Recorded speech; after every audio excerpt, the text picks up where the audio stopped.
ক্ষমতা, বিতর্ক আর আলোচনার কেন্দ্রে থাকা যেন তার পুরনো অভ্যাস। তবে এবারের মঞ্চটা একটু ভিন্ন।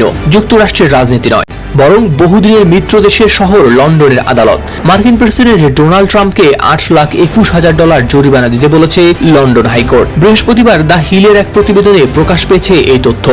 আদালত সূত্রে জানা যায়, যুক্তরাজ্যের গোয়েন্দা সংস্থা M16 এর সাবেক কর্মকর্তা ক্রিস্টোফার স্টিলের লেখা ডোনাল্ড ট্রাম্পের উপর একটি প্রবন্ধ প্রকাশিত হয়েছিল 2017 সালের জানুয়ারিতে। সেই প্রবন্ধে উঠে আসে এক বিস্ফোরক তথ্য, যেখানে বলা হয় 2016 সালের নির্বাচনে রাশিয়ার গুপ্তচর ও গোয়েন্দাদের সঙ্গে সমঝোতার ভিত্তিতেই জয় পেয়েছিলেন ট্রাম্প। প্রবন্ধে আরও বলা হয়েছিল 2013 সালে মস্কো সফরে গিয়েছিলেন ডোনাল্ড ট্রাম্প। সেই সময়ে রুশ গোয়েন্দা সংস্থা FSBর সঙ্গে সমঝোতা হয় তার। এমনকি সেই প্রবন্ধে ট্রাম্পের অতীত জীবনের কথিত যৌন অসদাচরণের বর্ণনাও দিয়েছিলেন স্টিল। তবে ট্রাম্প সেসব অভিযোগকে উড়িয়ে দিয়ে বলেছিলেন, স্টিলের প্রবন্ধের যাবতীয় তথ্য সম্পূর্ণ মিথ্যা।